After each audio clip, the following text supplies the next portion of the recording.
In this lesson, I want you to repeat after me some words and phrases about kararehe, or animals.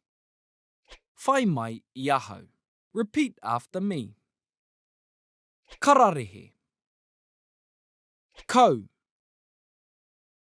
Hoiho. Hipi. Koati. Tia.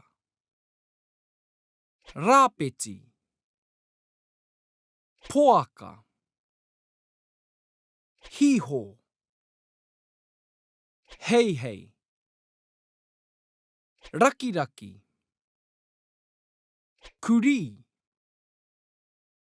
Ngeru. Koati.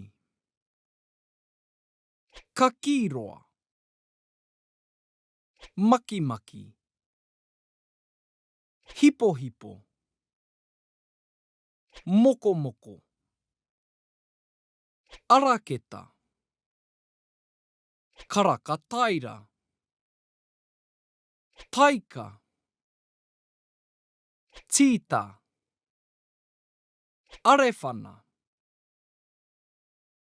That's a lot of kararehe, or animals.